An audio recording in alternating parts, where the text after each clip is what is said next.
All right, well, thank you for coming this afternoon. Obviously, we want to give you a periodic update like we normally do on COVID-19 and how it's affecting Chemung County. Obviously, with gyms and fitness centers being able to open on Monday, we have to come up with our own protocols as to how we're going to go ahead and conduct inspection of those facilities, so we wanted to release that information today as well.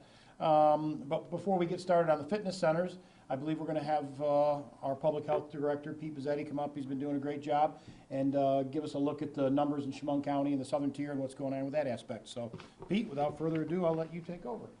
Thanks, Chris. Morning. So I wanted to start with our update on the daily new cases. As most people are aware, a press release was released last week that talked about our uptick. We did have 16 new cases last week, which is reflected on this graph. We did have a good run back in there in May and June. But as we've talked about before, we're just a party away.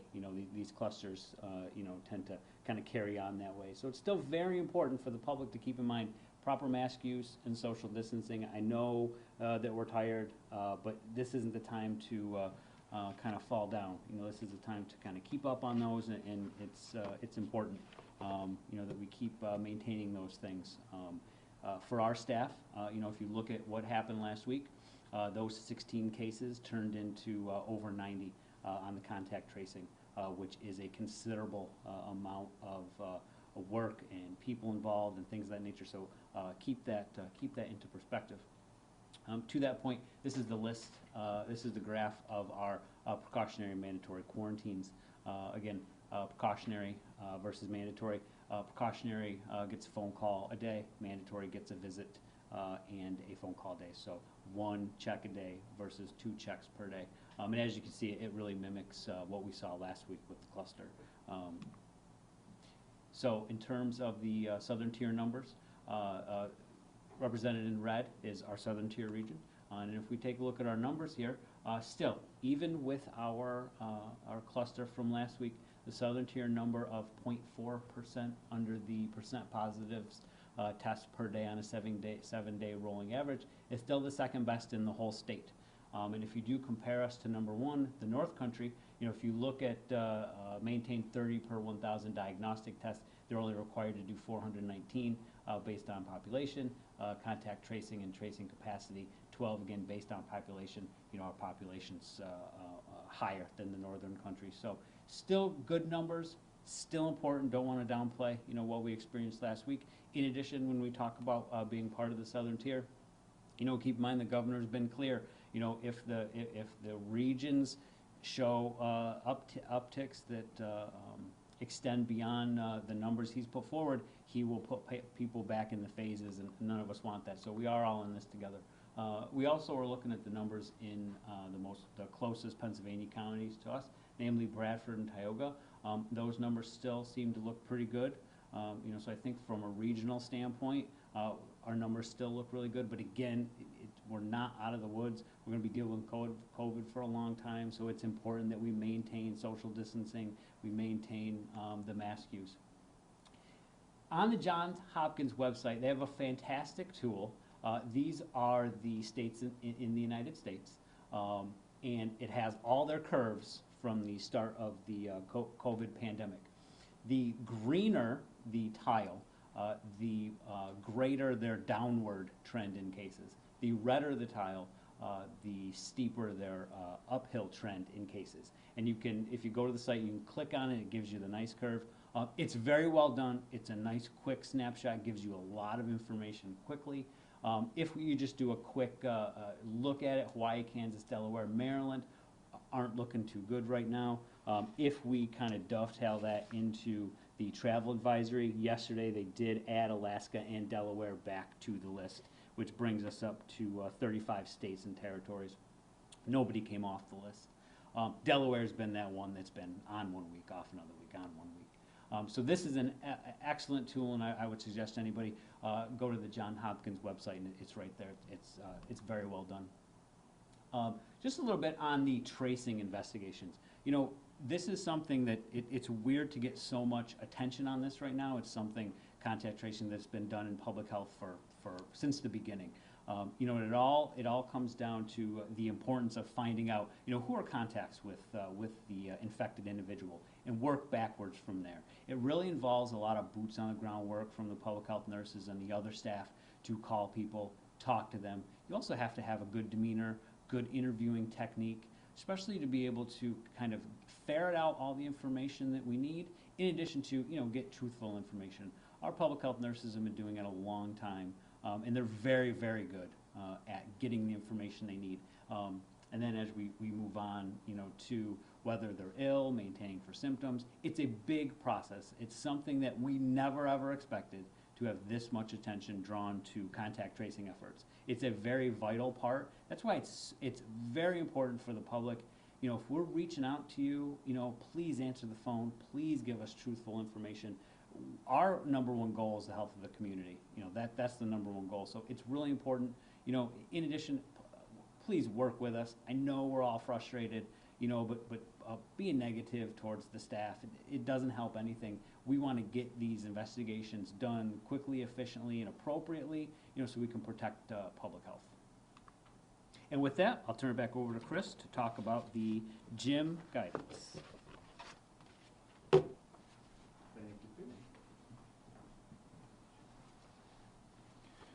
So as everybody is aware, obviously the fitness center and gym guidance has been released. Monday will be the first day. But like everything else involving this COVID-19, it's been placed on the backs of the local municipalities. So in Chemung County, we're going to be very busy. Pete's folks are going to be very busy in visiting these gyms, conducting these inspections and so forth. My guess is some of the criteria set forth by the governor's office has already been taken care of by the gyms.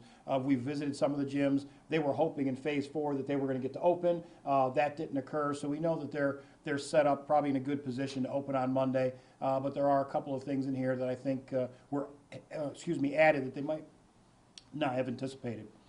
First of all, 33% occupancy limit. Pretty simple. Whatever your occupancy limit is, you're going to be cutting it by 2/3.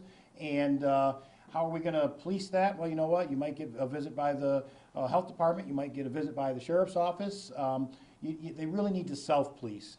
And believe me, the majority of our complaints come in from either competitors or a member that might be there and say, boy, I don't feel safe now because obviously this is at 50%, not 33%. So, I mean, there's a variety of ways, and we're going to talk about some of the enforcement issues a little bit later in the presentation. But 33% occupancy limit's pretty simple. Sign in with contact information and health screening required.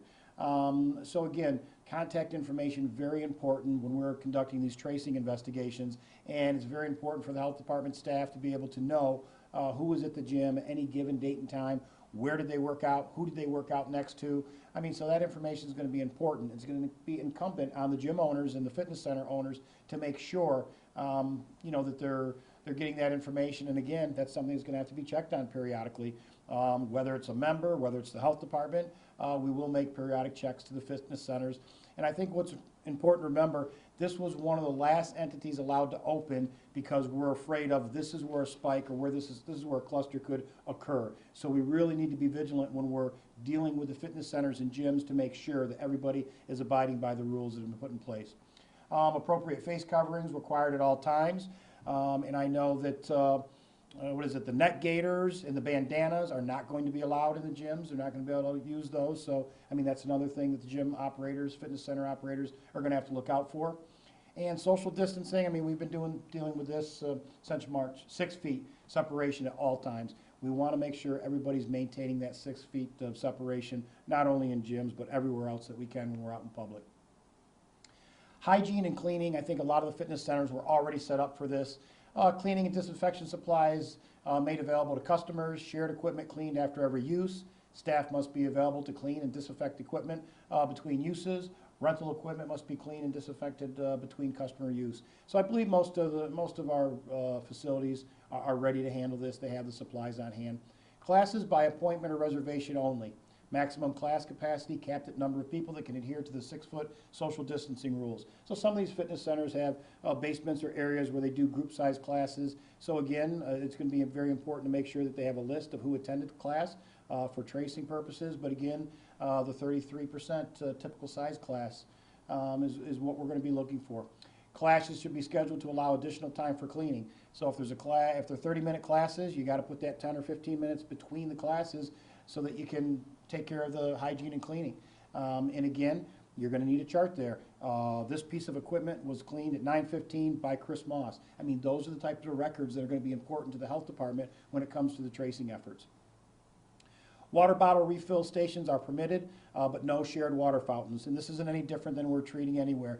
From county facilities to city facilities to parks, we've recommended that you do not use the drinking fountains at this time. Communal showers are closed, but individual showers and stalls can remain open, so as long as they are clean between uses. So again, you're going to have a list. Who's been cleaning the bathroom, who's been cleaning the showers, what time they did it, have to put their initials there.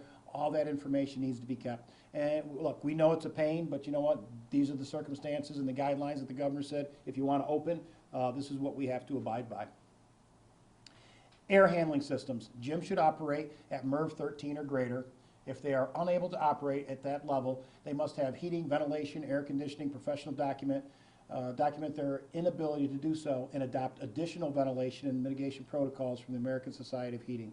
So, you know, this is a little bit trickier. We've been working with the health department. We'll work with our buildings and grounds department to make sure that we're going to receive the appropriate documentation from the health centers, just indicating, you know what, that they're meeting this requirement.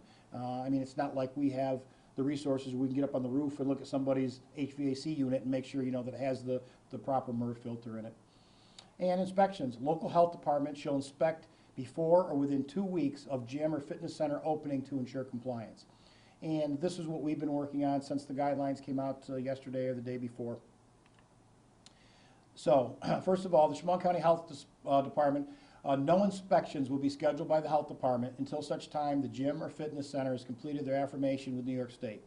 So every gym has to go to the New York Forward website, and you'll see down here, this is copied and pasted right off there. You can view the guidelines, you can read and affirm detailed guidelines, and then you print your business safety plan template. So we get a list daily of businesses that have gone to the portal and affirmed the detailed guidelines. So if you're the Chris Moss Gym, I need to go in and affirm that I've read those guidelines before you can schedule that appointment with the health department. So that's very important for the fitness centers and gyms. They need to know that.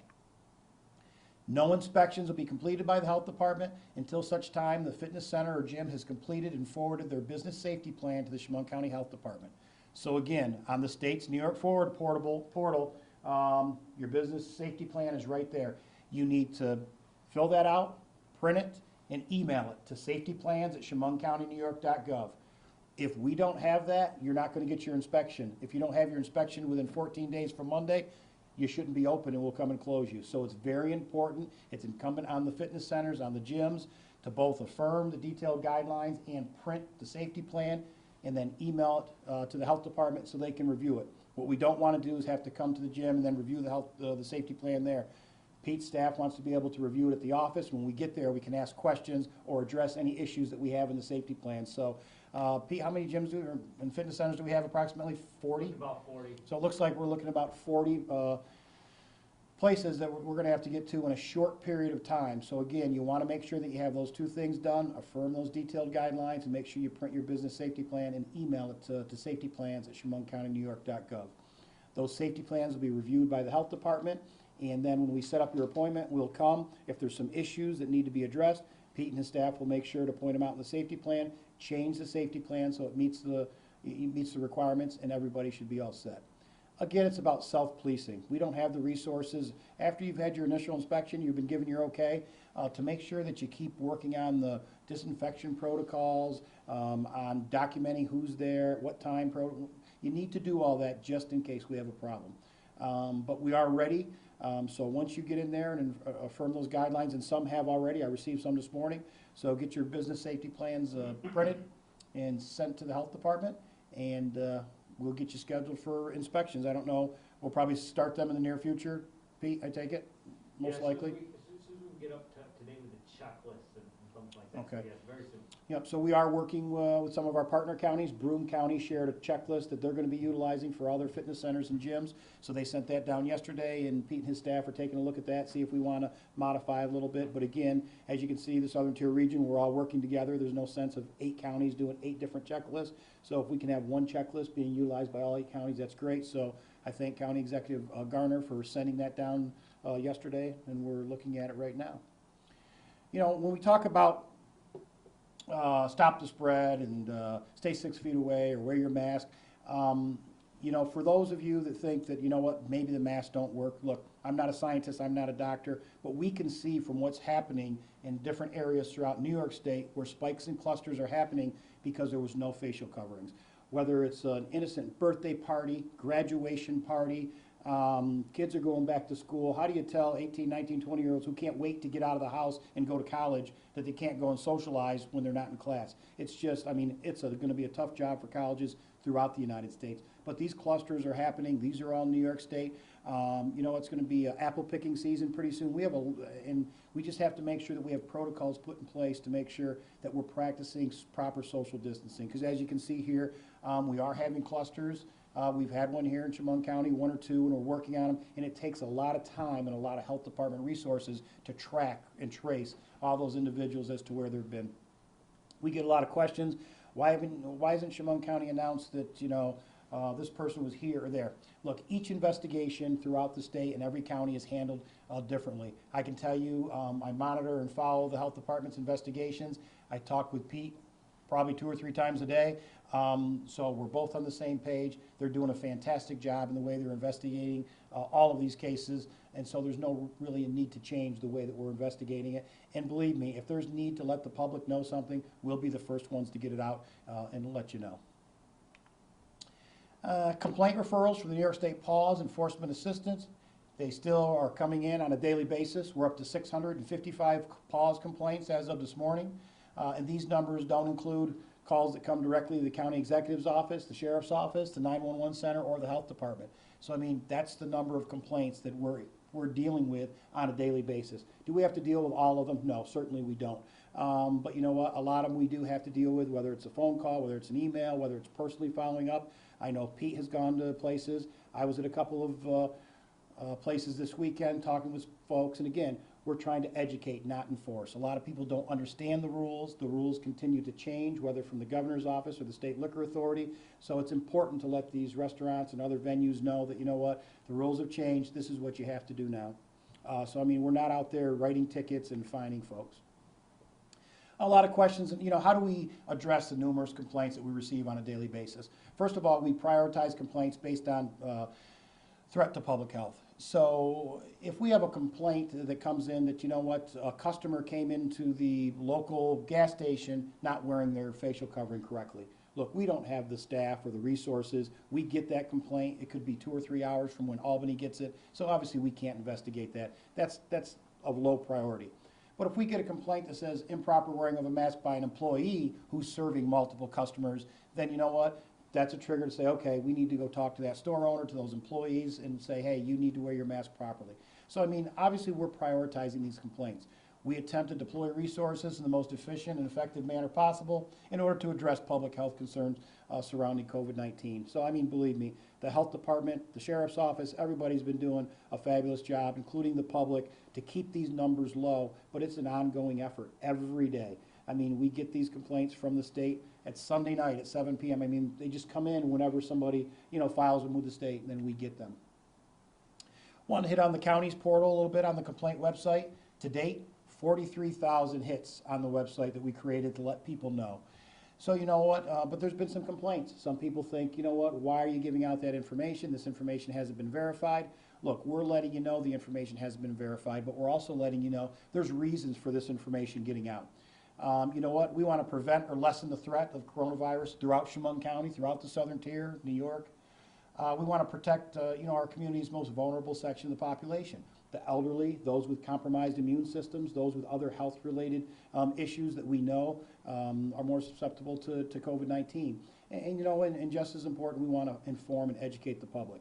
look, if I'm somebody with a compromised immune system and I'm going to that site and I'm looking, okay, looks like this restaurant or this store has gotten a lot of complaints, I'm going to stay away from there. That's my choice. If I'm the store owner, I might say, boy, you know what, maybe I need to retrain or speak to my staff or tighten up on this type of protocol. So, I mean, it's to be a benefit. It's not to blackball any type of business.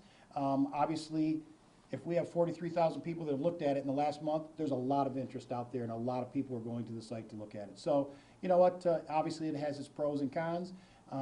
As the numbers of pause complaints continue to decrease, and then we'll go ahead and close it down when we feel it's necessary. But right now, I think it's an important tool to keep our community safe, to keep our community informed as to the type of work that the health department, the sheriff's office, everybody is working on a daily basis. And these are complaints coming directly from Albany. I mean, all we're doing is sharing with you what we're being told the issues are in Chemung County. Youth sports, both Pete Pizzetti and I want to thank all our municipal partners, parents, volunteers, everyone who's made it possible for us to successfully restart various youth sporting programs. Now, that's not to say that we can't do a little bit better and we don't have work to do and we have to remain vigilant, but I can tell you we've been to Little League games, softball, baseball, the BMX up in Horseheads. Everyone is doing a great job. I mean, from whether it's temperature checks, sterilizing equipment, trying to keep people apart as well as they can, they've done a great job. From the town of Elmira, city of Elmira, Horseheads, Heights, everyone. So we want to thank them. Keep up the good work. We know it's a whole new way of youth sports and trying to keep a track of these kids, especially the young ones, but everyone, for the most part, has done a great job. And we've visited all these fields, and we talk to the coaches, we talk to the town supervisors, the mayors, and say, this is what we're seeing, this is what you need to tighten up on, and everybody's done a great job, so we want to thank them for that. School restart. Obviously, we're going to restart school here in the Southern Tier region. We're currently working with our school districts on safety measures to assist them in successfully implementing the state plans that they had to forward to Albany. So the school districts have been great. Pete's folks have been working with them so that we have mechanisms in place for when kids come to school, if they may be exhibiting symptoms of COVID-19 or just a plain cold, all those protocols are put in place. But you have to remember the health department's going to have to be involved, and then the respective school district, whoever they have for their medical staff or school nurse is going to be involved. So it's a lot of work for the school districts, but they've done a lot of work. We've reviewed, I think, the majority of the plans throughout Chemung County with the school districts. We're in constant contact with them. We've shared some PPE equipment for them to get them started with some of them. We've also shared our vendors where we get that type of equipment, because you have to remember they don't normally have to buy gowns and masks and face shields and thermometers and that type of thing, you know, in the numbers that they're having to buy them now. So the schools have done a great job, so I appreciate all their cooperation with the health department. Restaurants, just want to touch on real quick. Here's what you need to remember. The New York State Liquor Authority has been making checks all throughout the state, including here in Chemung County. They don't announce it to the county executive's office. They don't announce it to the health department. They just show up at an establishment. They look to see if there's any violations. If they are, they document them and they let the owner know. So we read about it online or in the paper when we find out about it. So it's not orchestrated at the county level. I don't know how the restaurants that have been tagged so far have been selected, but just a warning to restaurants, please remember the rules. Remember, you have to order food when you order your drink. I was at an establishment this weekend that didn't understand the rules, so we had to explain them to them. But the liquor authority is out there. They can suspend, revoke your liquor license. So you know what, just remember, that's separate. That's being operated by the state, so they are out there enforcing that. So you need to make sure that you're following all the rules set in place. You know, and just to close, remember, like we said, we want to thank the public for the great job.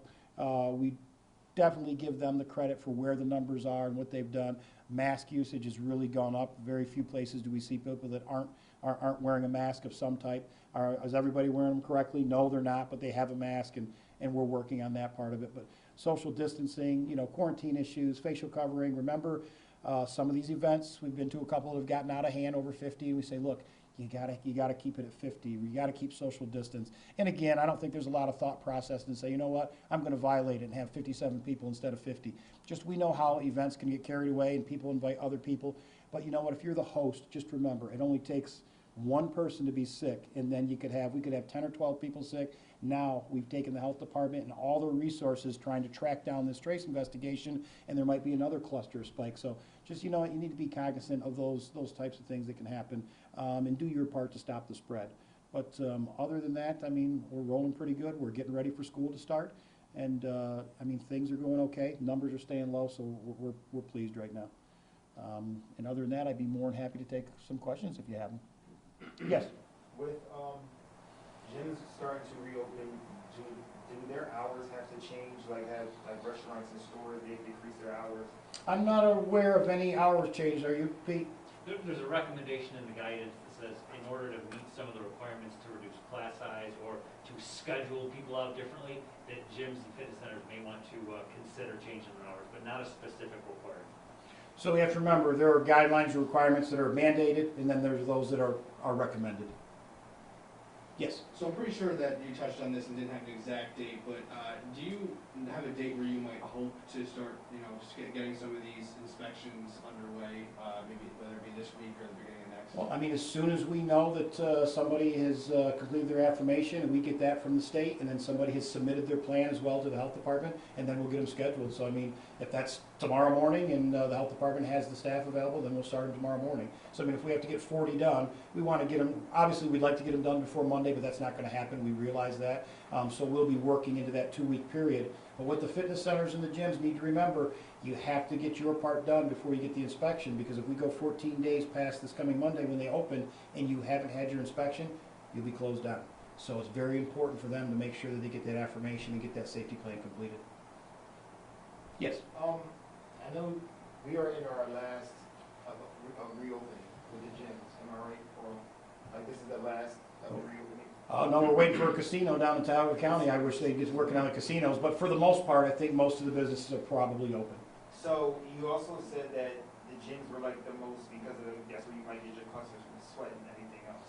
So if you find that someone is in violation, is that an automatic close down or are they getting warnings?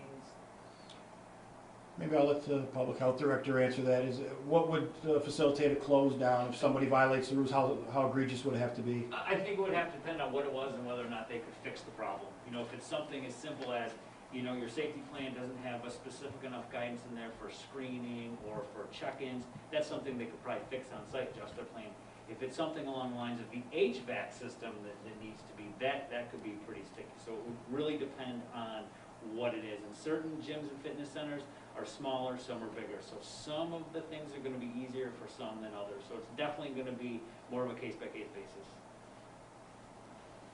Yes.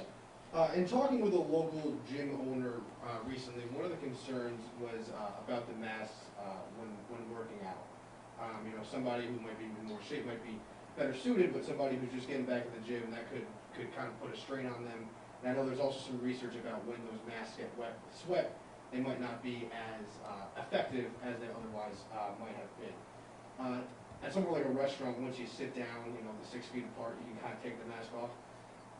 I know that you guys don't make the rules, but is there any thought that maybe, once you sit down at a piece of equipment or maybe you get to a treadmill, you might be able to take that mask off? Maybe not now, but somewhere down the line, because that's one of the concerns that they reach out. I've heard that same concern. I don't see that happening anytime in the near future. I think it was, we're probably lucky from Cuomo's standpoint that he's letting them open at this time. So my guess is they're probably going to be pretty strict on the rules that are set in place. But we've been contacted by a couple gym owners with that exact question, saying if somebody's going to be at a certain location, can they put it on when they get up and move? No, they have to be on the whole time.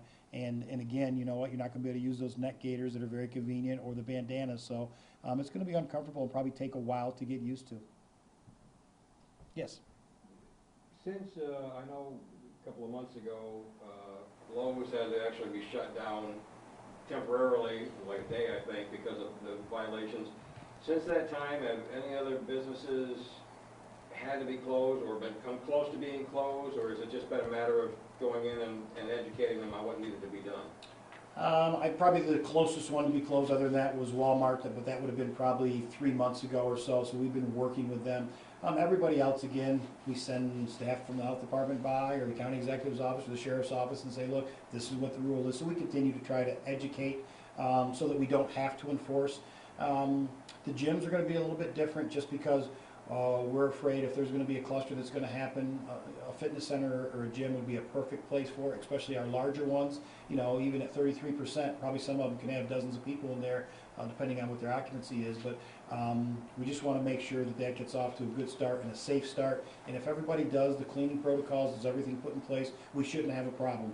But, you know, once in a while, there's always that group of individuals that's going to try and skirt the rules. So hopefully it'll go off without a hitch, but we are going to monitor it probably a little bit closer than some of the other things we've been monitoring because of the importance. We know that a spike or cluster could happen. I did notice going through, I've gone to your complaint page a few times and just looked through to see who was complaining about what, and I noticed there was one gym, I think it was New York Sport and Fitness, maybe had several complaints for being open early.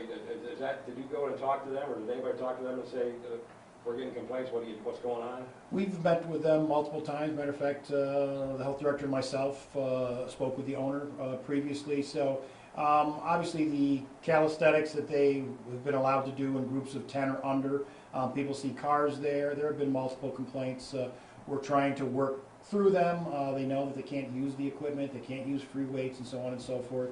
And look, there have been other gyms who have also, people complain on, so we don't know if it's a competitor complaining or so forth, but we've done a couple of spot checks and they've been in compliance when the spot checks were conducted. So I mean, all I can say is, when you file a complaint with the state and it gets passed down to the county to be looked into or investigated, look, all of these complaints aren't legitimate. It could be a competitor business. It could be somebody, a customer who didn't like the service they got. I mean, there's so many reasons somebody could do that. So you know what? That's why we do look at sometimes, is that site fair? But that's why we're trying to tell folks, look, everything you see on that site isn't the gospel. But I can tell you, we've gotten a lot of good information off that site that I think we've been able to head off any possible clusters or spiked, and we've got a lot of accurate information off of there. So, you know what, it's just a tool like anything else we're using to keep the community safe. Yes? And then the last one for me would just be, you know, you piqued my interest talking about the youth sports and the successful restart there. And then you talked about schools as well. Right now, high school sports not going to be done until at least September 21st. Does the success of youth sports, you know, give any hope that maybe high school sports at some point in the fall could be conducted in a safe manner? You know, I hope that's some of the criteria that they use, to be honest with you. They got to do it in region by region. The whole purpose of setting up these individual regions across the state was, you know what, if the Southern Tier region's doing great, then you know what, we probably can do some things before other regions in the state can, and vice versa. I mean, our numbers, other than North Country, our numbers have been consistently second place throughout this whole epidemic and pandemic and so forth. So I hope they take that into consideration, say, you know what, Southern Tier, you can do this under these protocols. I mean, I'd hate to not let the kids do any sports all fall. Will it come to that? I don't know, because at the end of the day, obviously the decision has to be based on health and safety for the community, but I hope we can let them, you know, partake in some type of sports, because the youth ones around town have been they've been going well. They really have, and we all know that kids probably don't show the signs as much as adults and vulnerable individuals. So, I mean, we'll see how the start of school goes, probably the first 2 weeks. And again, I didn't personally realize how much business the nurse's office does in the school absent coronavirus. I mean, they were telling us, do you know how many kids we see in a day just with a runny nose or an earache or a headache that has nothing to do with COVID, prior to COVID? So, I mean, it's just going to be a lot of work for the school district, for their health departments and nurses' office. So, but I hope that we're able to have some school athletics sometime this fall. But you know, it won't. The end decision won't be up to us. Yes. My last question. You also said that if the clusters go back up to a certain point, it'll be shut back down. What point is that for you all to, or for the governor to just shut everything back down back to phase 1? Oh, jeepers. I would hope we'd never go back to phase 1, but I think we were going to back up one phase at a time, so we go from 4 to 3. So are we watching a 7-day rolling average, Pete? Yep. So I mean, obviously the governor, so every day our numbers get computed in, day 8 falls off, and we're on the current 7 days. So if the governor sees a spike or the numbers not where they're supposed to be in any of the regions throughout the state, then he could halt and say, okay, you know what? First of all, what caused it? What did this region do wrong? I mean, it might not happen here in Chemung County. It could be in one of our partner counties, or it could be in Chemung County. So I mean, but every county I know in the Southern Tier is doing a good job to make sure that that doesn't happen. But we've seen spikes. We had our turn 2 weeks ago. Broome County's seen spikes. Schuyler's. Everyone sees spikes depending on a different reason. So I would hope that we never have to go back to phase 1 because of something that happened, you know, within a particular region. Might we have to scale back the numbers? Okay, we went from 25 to 50, I think, so maybe we have to go back to 25 people at a gathering or 10 people at a gathering. My guess is they would look at all the different factors of what caused it first of all, and then handle it from there. But you know, I'm not sure, but I wouldn't foresee us going back to phase 1. I hope. Anything else? All right. I want to thank everybody for coming. We appreciate it. If you have any questions, obviously, head to our website, or you can contact Pete Pizzetti at the Health Department. Awesome, thank you guys. Thank you.